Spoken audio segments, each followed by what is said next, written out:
Hello and welcome to Popcorn for Breakfast. This might be the biggest movie of the summer so far. Deadpool and Wolverine, that's right, Deadpool 3, moving over into Disney and Marvel Cinematic Universe. Can it keep up? We'll find out. Let's talk.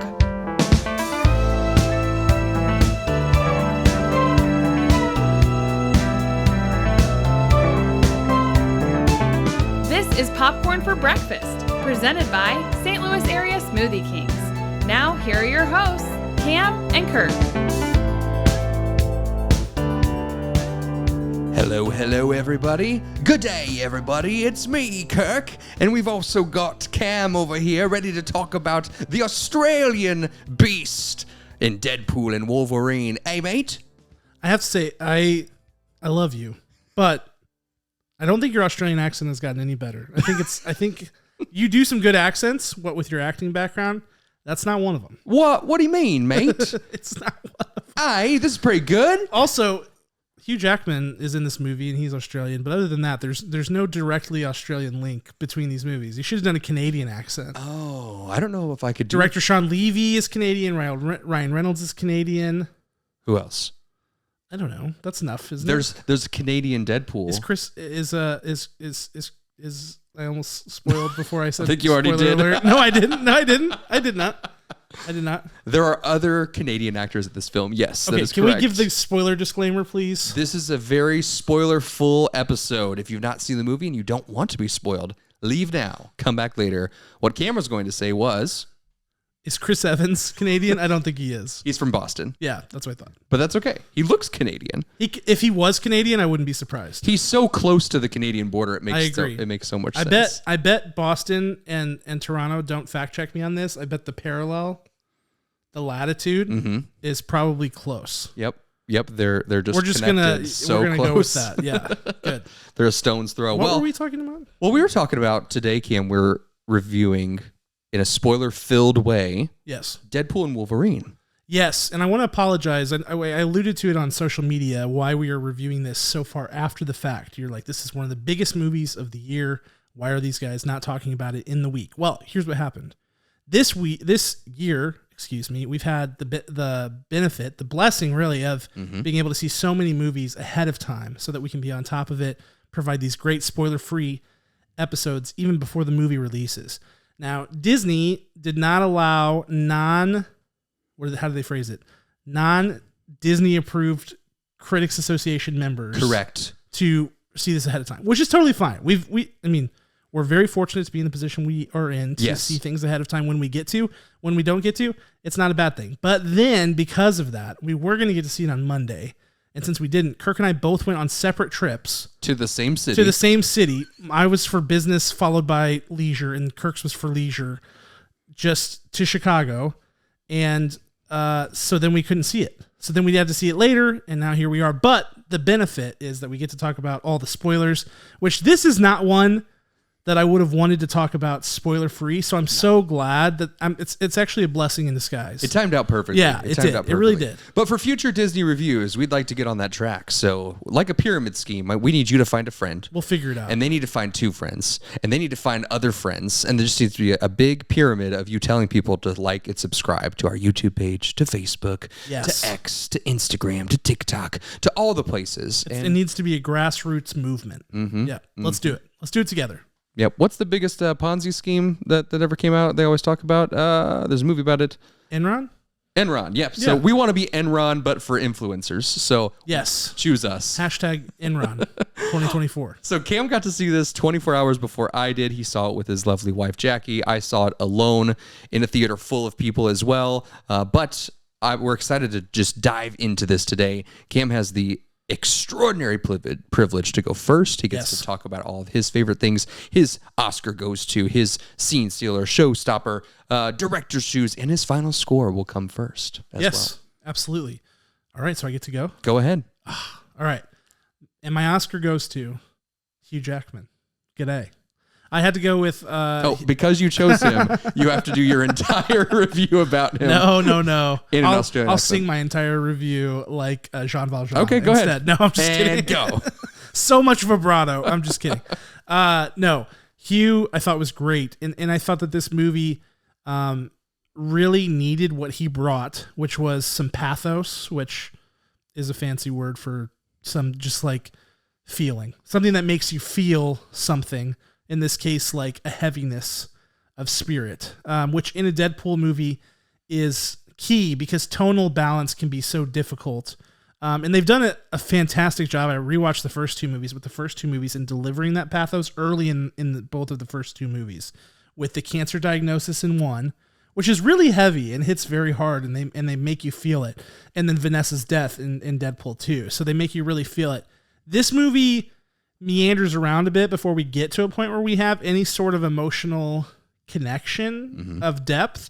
And it comes from Wolverine. And it's a different Wolverine that he's playing. This is not the same Logan that we have been exposed to through the 20th Century Fox X-Men universe. So that was something I don't think many people necessarily saw coming. No. We thought we were getting Logan and from Days of Future Past and all these different things. But what we're getting is this multiversal Wolverine who had all of the X-Men die because of his self-serving attitude, which was a really nice kind of left hook. And I really enjoyed it. And it offered a really good depth of character. And the way Hugh Jackman just so effortlessly slid into that, back into Logan, and also into this really sort of like early stage Logan, because where we find him at the beginning of the X-Men franchise is in a similar state to where he is here, which is gruff.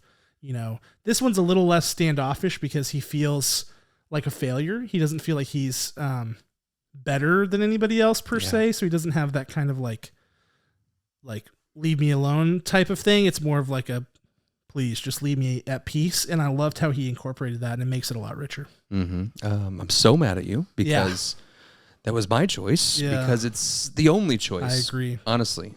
So the only other place to go, let's talk about Hugh Jackman just for like one more minute. Sure. I think that there's no way that this movie would have been successful without him in it. No. A Deadpool 3, or even if he was a gimmick in this movie, Deadpool 3 would not work. He is essential to the success of this movie. He is essential to the good ratings of this film. And even though the chemistry of him and Ryan Reynolds is incredible on and off screen, just Hugh Jackman alone is miles above everyone else's talent and commitment. It's pretty impressive to watch. And also, kind of like you're like nudging the other actors with your mind, like, come on, do better. Be better at this. I also felt like there was some, I don't even really know how to quantify this or even like put something tangible to it, but Deadpool, and I don't know are you going to pick Ryan Reynolds for your... I'm not. Okay. Deadpool was just annoying in this movie. Yeah. Did you feel that? Like, absolutely. Tons of funny lines, tons of great jokes, whatever. But there was so much. It was just like, it was like we didn't trim down him. And at some point, somebody was like, does he ever shut up or something? And I was like, I'm feeling that. Like, I feel like, why will he not shut up? And this is a character I loved through the first two movies. So there was something there that did not work for me. Yeah, I don't know what it is. I don't know if it's so mumuch time has passed where the authenticity of the improv that Ryan Reynolds brings to that character faded a little bit. It felt forced. I think it's just being more discerning in what you choose to leave in. You know, I think with him being a writer and with him working with all of his buddies on this one versus like a David Leitch who directed Deadpool 2 and wants to like, he has his own very strong opinions about how that should go. I didn't necessarily feel that as much in this movie. Right, because if it's with your friends and you're like, hey, remember we laughed really hard at that off screen? Well, let's put it in. Yeah, absolutely. Let's go. My pick for And the Oscar goes to Mr. Hugh Jackman is stolen, so I must choose the next best one, which happened to be Daphne Keene. Yeah. Miss X-23 herself also now calls herself Laura. I don't know if that was in Logan or not before, but we're first introduced to Daphne as X-23 in Logan. I feel like it was. was. Maybe she picked her name at the end of that. It's been a while since I've seen that movie. But. Same. Often regarded now as still one of the top 3 best superhero films of all times. So that's pretty exciting. So I thought that what she also brought to the table was, again, this commitment. And we only see her for a very brief period of time. She almost qualifies for a scene stealer. However, that's how far above the other actors in their own roles that she was. She carried this with such gravitas. As soon as she enters the screen, I was just rooting for her. And now that she's back in the fold, she tricked us all on her press tour saying that, oh, they didn't call me. No one asked me to come back for this movie. And I'm so glad she tricked us, because having another chance of having her in this, she's grown up, she's still growing and learning how to deal with this early on lifelong commitment to her powers and her healing. That's an exciting story to tell. We always got Logan already in his, how old was he? Was he in his 60s or 70s when we first saw him? Yeah, I mean, well, it's hard to tell because he's so old. Yes. Yeah, I don't know how old he would have been. He doesn't even know. Yeah, I don't remember. So, but the fact that we get to see her literally as a young child, and now she's a teenager to continue to grow, that's really fascinating. She was just incredible. There's the poignant moment in the campfire where she gets to chat with Logan and so good. Just relive their connection that they built together all these years apart, even though they're different from different timelines. It's beautiful, and she does an incredible job. I want to see more of Daphne Keane in more projects, and I want to see her more of X-23 in future MCU projects. Yep, absolutely. Couldn't agree more. My scene stealer, I'm going to go with Wesley Snipes. Hey. I actually am. So many, people call them cameos. A lot of times they're more than a cameo. In this case, it's a supporting cast member. One that we were somewhat aware would be in this movie, but never confirmed, etc. We've gotten so many movies recently, whether it be legacy sequels, requels, whatever you want to call them, where you've got these sort of characters who are showing up and playing characters that they haven't played in 20 plus years, in some cases longer. And Wesley Snipes finds himself in that position in this movie. And what we didn't get from him in a good way was the clunkiness that often comes with that, where there's this, it's uncanny, it's like, yeah, I can kind of see you as that character, but I also cannot. And I think that it's because Wesley Snipes went in with such a, I don't care, like a fearlessness about it, where he was just completely confident in how he was going to deliver it. And he went full speed ahead, where I think a lot of actors tend to be a little bit more apprehensive when they're sliding back in those characters, or maybe overthink it. And he didn't. And he delivered exactly the kind of flavor that he needed to deliver to this movie, which was this just somebody who is no nonsense, going to get after it, going to be tough. And, I don't know. He was just great. He just really grabbed the bull by the horns and went for it. And I really respected that from him. None of his dialogue, even though some of his dialogue was exposition, talking about what they've been through and who they're up against and things like that, it didn't feel like it. It didn't feel like these clunky lines that some of these other characters were delivering, because he just made you believe it. He just did some good old-fashioned good character work, and he was Blade again, and that was awesome to see. I have something to pose to you. I believe that Wesley Snipes just actually is Blade, and he is a vampire. He's been fighting vampires for this whole time. Yeah. He never stepped out of character because that's who he is. He's just been living that life. He's awesome as that character. Say what you will about those movies. I don't particularly love those movies, or have they were a little too old for me whenever I was younger too. So I saw them after the fact. And so I don't have any nostalgia associated with it in any sort of way, but his command of that character is really something to be admired, and something that is just awesome. Same. I've never found the appeal to those movies, but you can tell when you watch those, he is incredible. Yeah. And that's why there were 3 of them, because he kept doing well. It'd be great to see him as Blade, even though Mahershala is ready to be. Yeah, why the heck not? We're doing all this multiverse stuff. Let's just, he didn't die in this movie, so let's just. Blade 1, they team up together. Be sick. Straight up. That'd be fantastic. I love that. Or just Secret Wars. I'll take a Secret Wars appearance, what else? Okay, so now I have to find a scene stealer in this mess of supporting characters. While each of the supporting characters were great, exciting, again, there were some that were better than others. I'm gonna go. I don't know if I'll regret this later. I'm gonna go with Channing Tatum. No, don't regret it. Don't regret it, because that was on my list too. As Gambit, because everything was great about this. Like, say what you will about Channing Tatum, he has been wanting to play this character for a lifetime, and he finally got the opportunity to do so. I loved every aspect of his aesthetic, his hair, like his perfectly like frozen hair, like combed to the side, the headband, the headpiece, the armor, the special effects, like. I think what Ryan Reynolds said is like, do not make him look bad. We want him to have a future opportunity as an actual Gambit, and they did it. I loved his Cajun mumbling. I loved it all. It was so fun, and none of it was really he shouldn't be here. It was like, yeah, he's been waiting for this moment, and it fits really well within this dynamic of characters. So very happy to see that, and it'd be great to see that again on the live action screen.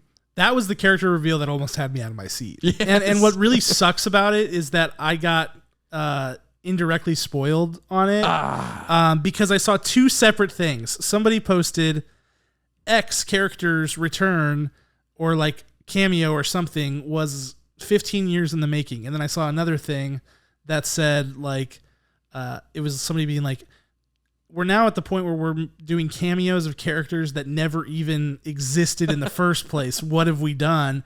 And I put both of those in the back of my mind, and I was driving home from Chicago, and literally like we were an hour from home, and I was about to go see this movie, and out loud I go, dang it. And Jackie goes, what? I was like, I just figured out a spoiler for like it just clicked together. Silence. Everyone's in the car sleeping. And I was so bummed because I mean, when that project was announced and it was like, he's a huge Gambit fan and they wanted him to do it. And it was like, it was going to happen. I was all in on that at that time. So I was hyped, and I think that he killed it. They very effectively pulled that character off. They even make fun of it. They're like, "What? Like exploding cards? Like that's your power? What?" And it worked. Yeah, they make some great jokes about him in general. A lot of the Gambit jokes are really good in general. Like he says, "Oh, you're like the superhero version of Hawkeye." That was really funny.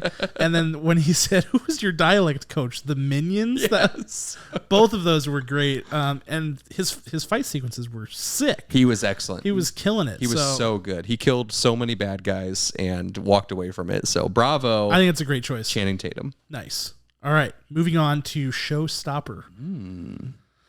So this one is tough for me. I really struggled with kind of where to go with it, but I think ultimately where I have to go is it's really the inclusion of the 20th Century Fox characters in a way that it didn't, I don't know.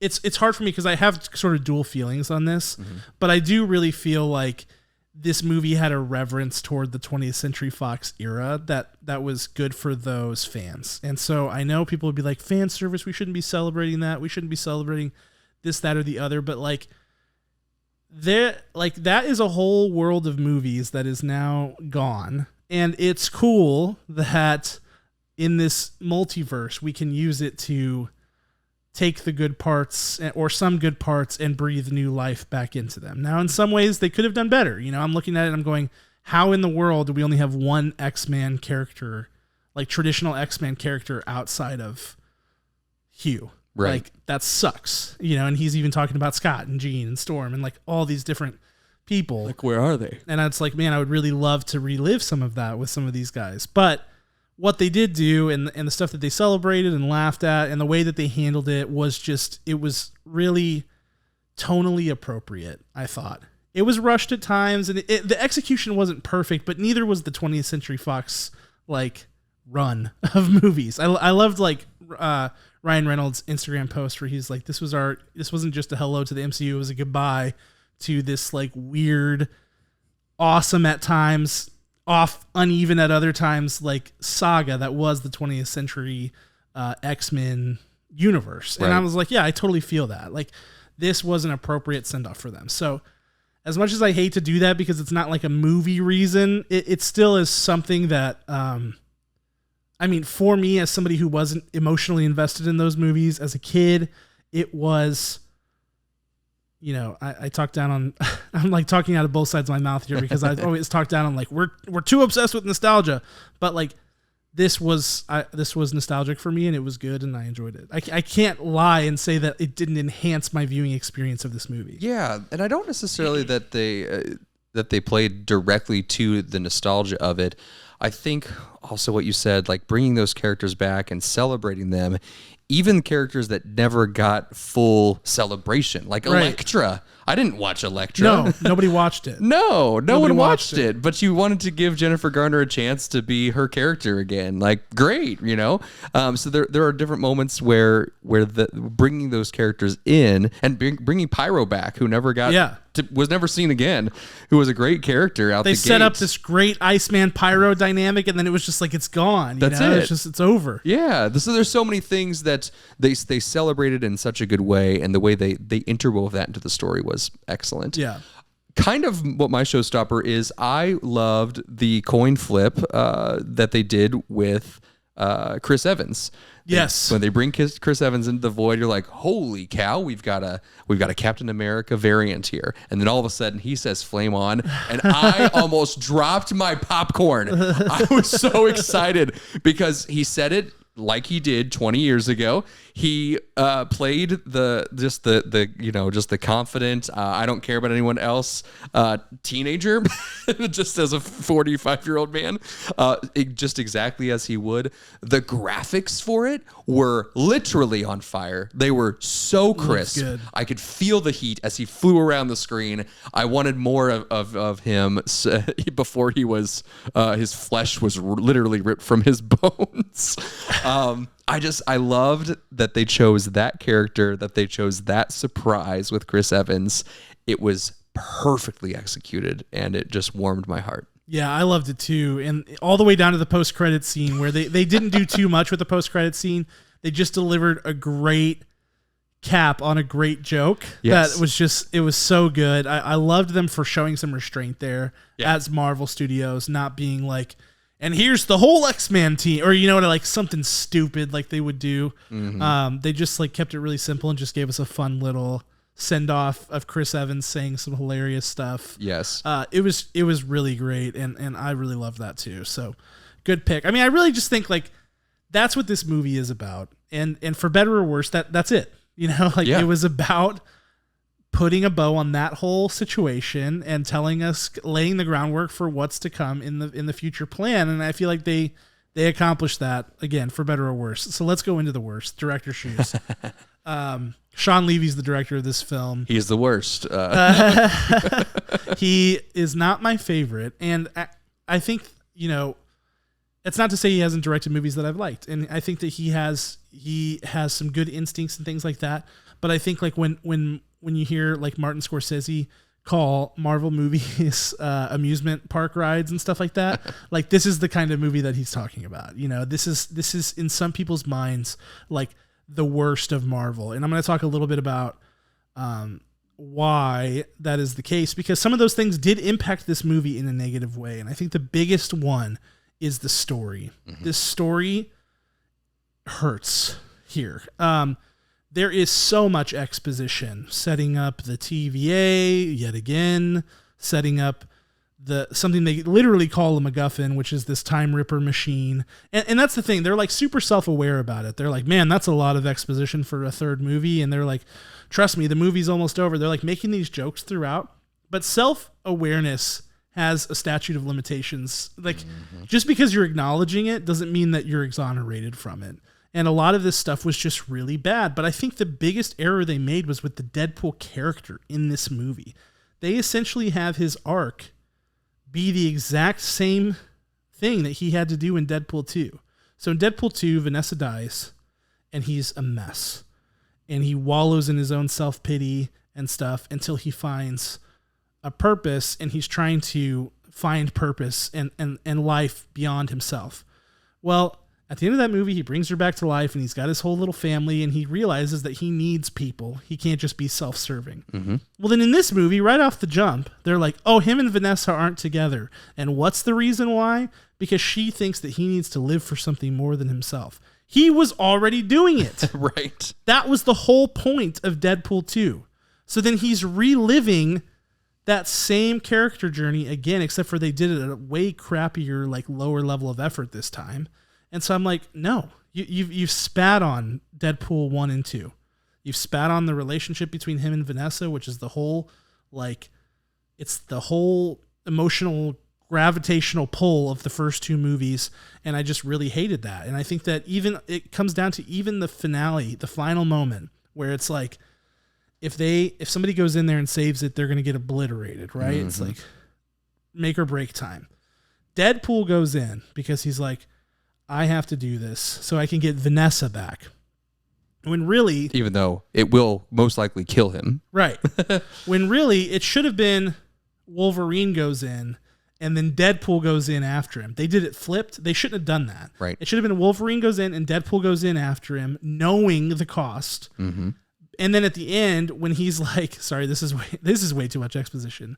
At the end, when he says, I did it for you, she shouldn't have said like, yeah, great, or whatever she said. That was basically like confirming that. Mm-hmm. She should have said, no, you did it for him. And that was the point. Mm-hmm. Like, you did it for him, and you did it for them, and you did it for everybody. It wasn't just for me, because doing something for me is the same as doing something for yourself. So they just botched that, and I hated that. And it's crazy to me that I was annoyed with Deadpool and that character's direction through the majority of this movie. It really upset me. I'll get into some of the other stuff in my final thoughts and scores, but that's my director's shoes. I thought that story piece was a mess. Yeah, if you've never watched Deadpool and Deadpool 2 before this movie, which that's crazy. I'm sure those people are out there, and that's fine, but I'm sure you were like, whoa. Right. I mean, Deadpool 2 is so emotionally gripping. It's shocking. Yeah. Because the first one, it's good. It's funny. It's quick-witted. It's unique. You've got a bad villain. But man, you get into the second one with Josh Brolin and just all of the inner workings of that story are so strong that, I mean, I never thought I'd cry to a Ryan Reynolds movie besides The Proposal. And I found myself like, oh my gosh, like gripping my pillow, like, please let her live, please. And I'm so glad you say that. I'm glad to hear you say that, because so many people crap on that second Deadpool movie. Oh, and I'm like, dude, they're wrong. I love that movie. They're wrong. I think it's really good. It's very good. And if I need to give a TED talk on why, I'll happily do that. So if you are interested in hearing my thoughts, leave a comment. It's very good. Yeah, it's very good. I think so too. I love that you broke down the story mismatching progression of character fail that Deadpool and Wolverine has, unfortunately. I think that what we're seeing here in Deadpool and Wolverine is that Wolverine is going to be a very big player in the next steps of the MCU, because they spend so much time with his character development and who we see. I think this is the Logan that will carry on, because they didn't want to resurrect the Logan that died in Logan because people would riot and say that it wasn't worth it. It meant nothing. This was the perfect pivot for his character, and they did it so successfully because Hugh Jackman is such an incredible actor. The only reason why that fits into play. So, yep, they really just... Deadpool took the big backseat in his own film, which is crazy. Yeah, crazy. So I'll let you stay right where those are at. I think there are some other ineffective characters. I heard like early bashings of Casanova, of Emma Corrin. I thought that Emma Corrin was wonderful. I thought she was so good. She had very little to work with. Yeah. But she was creepy and crazy, and I thought she was acting her butt off. There wasn't a single missed moment, a single missed beat, and an unthoughtful acting choice. Incredible. She's a stud. I just want to throw that out there to the world. She can flat out act. Yeah, like let's continue her somehow. I think Dogpool is completely ineffective in this film. Waste of time. Absolute waste of time, waste of story. Didn't affect me in the slightest. I also thought the car fight, the big Honda murder fight, was really fantastic, honestly, and from a combat perspective. But they already beat each other up and bled to death, nearly bled to death, right moments before that, really. So getting another long epic scene like that made no sense. It really made no sense. That should have been incorporated in the first fight somehow. Extend that fight if you want the fight in the Honda. Very funny that it's in the Honda. It didn't make sense for it to have all this separate space and then to have another fight over the same exact argument. Made no sense. And then I think that ultimately again, the biggest moments in this film are absolutely with Wolverine.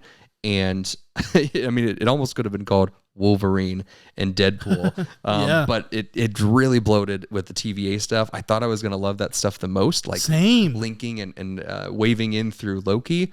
Loki's not seen, not mentioned. And Matthew McFadden's character is quite annoying, unfortunately, even though I love him. I do too. I love him. So that's where I land on my director's shoes. Yep, I agree with a lot of that stuff. Final thoughts and scores? Go ahead.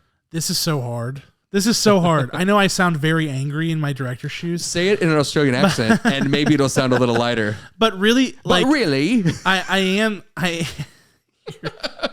You're killing me. You're killing me, Smalls. Kirk's gonna act as my Australian interpreter. I'm just like trying to gather my thoughts, and I'm like, it's good. It's like I'm being hit by a kangaroo right square in the face. Yes, it's exactly that. Okay, I'm done. Go ahead. This movie. Here's how I've been talking to people about it, because as I've tried to reconcile my emotions toward it, it's a pretty good MCU movie. It's not a good Deadpool movie. There's, and frankly, like like I said, I kind of teased this in my director's shoes, like all the things people hate about the MCU, this movie has it. Like, it doesn't look good in the sense of like, it doesn't look cinematic. I'll just put it that way. They look like they're on stages the whole time. The backgrounds, there's definitely like they're using the volume, the digital backgrounds, but not in a way to make it look good, because the cinematography is bland. Everything's like, no creative shots, no creative visuals, no creative framing at all. Mm-hmm. Everything is dead center in frame. The blocking is dreadful. It's so uncreative. And that's why I have bones to pick with Sean Levy, because I feel like he's not thinking about that stuff when he's making these movies. He's just thinking about like, how can I make the characters look good and look cool and make the effects look good? And the effects mostly looked good, but it's like cinema in that medium is about like telling a compelling visual story. And outside of the effects and the costumes, which I thought the costumes were great, really like the Deadpool costume, the new one, as well as the Wolverine costume. And the mask. Yeah, very good overall. So that part was good, but it's just you're not telling a visual story, and that really annoyed me. And there's some really noticeable bad filmmaking mistakes, like continuity errors with the editing that I noticed, and just like pacing issues, like you alluded to with the fight in the car, the story, the pacing. It's just kind of a mess. It really is just a mess. Now, it's enjoyable because you get the payoff of the 20th Century Fox stuff and you get lots of good laughs, though I still don't think it's as funny as either of the first two movies, to be honest with you. And so it delivers a lot of good and a lot of bad. And so I do think it's better than what we've been seeing from the MCU of late in terms of like actual fun, enjoyment, good characters, etc. But I don't think it's a good Deadpool movie. I hate what they've done with Deadpool's arc. I feel like he's in no man's land now. And I also feel like they didn't try to make a good, it just wasn't very artistically inspired in the ways that, like, sure, all these other ones are also superhero movies that aren't, it's not Citizen Kane by any means or anything like that. But in Winter Soldier, they're trying to do something visually. It's effective. There's a visual style and a visual storytelling. Guardians of the Galaxy, there's a visual storytelling. Some of the stuff that we're seeing with like No Way Home, which I know we're going to talk about that on a retcon episode soon, but like things like No Way Home, things like Thor: Love and Thunder, like some of these more modern Marvel films, they just don't look as good. The visual lookbook is off. And the TVA stuff was off kilter too, where it looked like they didn't even have consistent styling with the TVA from one property to the next.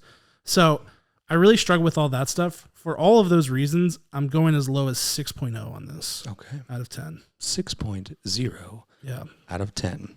Which hurts me, but I had to. Mm-hmm. Coming close, mates. I'd like to tell you about my final thoughts and score. Somebody tell me Hey, that what was pretty accent. Somebody tell me what accent this is. That was pretty good, though. That little run right there was decent. We'll clip it. We'll replay it for Hugh Jackman for Deadpool. It turns into British, which I think is the same problem everyone has. Well, right. It's tough. They're very close. The countries are practically neighbors, right? Yes. So I didn't see Deadpool when it was like the biggest, the height of it, where people were automatically wearing the shirts. I have a neighbor who lives catty corner to me who has, those wind visor things, there's windshield visor things that keep the heat off the sun, he's got a Deadpool visor thing. I'm like, that's interesting, because you don't look like the kind of guy who would do that. Yeah. I've got all my Deadpool memorabilia over there, stage left. So I didn't understand the hype. I watched the first two movies later, and then I was like, I get it. And that hype continued through all the marketing tricks and excitement that Ryan Reynolds and Hugh Jackman have done leading up to this film for a long time. It's effective. But as Deadpool in this film, Ryan Reynolds dropped the ball, whether it was the writing, whether it was the performance, but it just didn't land. It didn't land with the mask on. It definitely didn't land with the mask off. His performance should have been a home run. When you see him in his scolded, scarred, fire-burnt face, you're like, the guy's been through it. What, like, I'm going to listen to him. So he has these emotional moments that pop up, and you're like, I literally don't care. Because nothing's happening on his face or in his eyes at all. So the only thing that saved this movie was Wolverine, and thank goodness it was such a giant part of this story. I have to go high on this. I didn't think I would, because the first quarter of it, I was just like waiting for it to get better and get better, and it all came together with Mr. Hugh Jackman. I give it a 7.2 out of 10 kernels. Nice. Yeah, the Deadpool core too. I mean, you mentioned the dog, but like, what was the point of the Deadpool core? There was no real reason. The core, like when they all fight? All of them. When they all fight around near the bus, like right? They tease it, and then they're like, oh, good thing the Deadpool core didn't show up. Mm-hmm. And then it happens, but like, why? Why indeed? To what end? It was, again, inconsequential. It's just a gimmick, and none of them unmask. Nope. And like Blake Lively was Lady Deadpool, and apparently, like, there's rumors. Didn't they say Matthew McConaughey was the Western Deadpool? I think so. And then there's dog. Like, it's all like, why? It was like they wanted this to be like Spider-Man Across the Spider-Verse, that like a moment like that, and it just didn't have it. It just wasn't directed correctly. Yeah, and I think that I keep thinking back to something James Mangold said over the weekend when all of this stuff was swirling. And James Mangold is the director of Logan. He said, it's not a direct quote, but he said that the multiversal storylines are the death of storytelling. Mm-hmm. And I think that people might get their hair tie a little too tight on that. I don't know what I'm trying to say. Their bun a little crunched. Their man bun. Their man bun a little crunched from that. But the real reason, like, what he's trying to say is that when you have all this exposition and you have to be like, oh yeah, this person died, but this is the other universe 1090 whatever version of him. Like, it works in the comics, but it doesn't work here. And medium matters. And I think that, again, in cinema, you're trying to create these big emotional moments in the way that in comics, there's a little bit of that, but it's traditionally comics have just been like entertainment for people who want, it's like action movies kind of. Right. So there hasn't been much care about storytelling. And this movie shows why the multiverse stuff hurts the storytelling, because it's just like you have to explain so much. Mm-hmm. And it's like that big emotional death in Logan kind of doesn't matter as much, because it's like, oh, well, we have this Logan who's just as good. Right. I don't know. So that's just my parting thought. I'll leave this with. I mean, whatever we say, this movie has made almost $600 million globally in 3 days. That's impressive. And people are loving it. And believe me, please believe me. I wanted to love this more than anything. I love the Deadpool movies so much. And I love the character. I've read tons of comics of Deadpool. I love it. I wanted it so bad to be like one of my favorites of the year, and I hate that it's not. Cam's got a Deadpool suit over in the closet right. off camera here. It's true. It's pretty impressive. I've seen him. I like just like Peter whenever he wears the suit. Not at all. Though that was fantastic. That was so good. That's so good. I love Peter. Peter is the best, man. I love that everyone loves Peter. They're like, Peter! That was great. And that's what unified them. They're like, ah! So incredible. Absolutely so incredible. So let us know. We know you saw it because, again, $600 million in one weekend. I think that's the biggest weekend we've had in 2024, if I'm not mistaken. Pretty powerful. Tells you what people are doing. My theater parking lot, which I normally go at 9 p.m. on a Tuesday night, sometimes if we're not seeing our early screening. I was angry immediately, and then I was relieved. Angry that I had to park in the very last row, but then relieved that people are going to the movie theaters. So even though most things are sequels right now, I'm glad people are getting up and going to see those and not waiting for them to hit streaming. So we will talk about all this MCU stuff. There's crazy news in the MCU, like Robert Downey Jr. returning as Dr. Doom and other tons and tons of information that came out from the Disney Summit. What's it called? D23? What's it called? Well, that's coming up. Next week is Disney soon. D23. This was San Diego Comic-Con. San Diego Comic-Con. That's right. So we're going to... Kirk's been asleep for 3 weeks. I have. He's been cryo sleep. We're going to have so much more news for you. Check out our other episode dropping very soon, or if it's not already dropped, we don't know. Sometimes I get things wrong. Sometimes the chronology doesn't line up, but that's okay. Listen at your leisure. Just hit that button, hit that like button, hit that subscribe button, hit that favorite button. Send some money if you want to. We don't have a way to do that, but I'll give you Cam's address if you DM me. Carrier pigeon. Carrier pigeon would work really well. So popcorn, the number 4 breakfast.com to see all of our reviews, to watch them, to listen to them, to see blogs from us, from Stefano. We're hoping to get that going with so many things that you can't open your timeline without seeing us. And you'll love seeing us. Cam, anything else? No. That's all we have for today. So that's Wolverine. I'm Deadpool, and we'll see you next time here on Popcorn for Breakfast. See ya.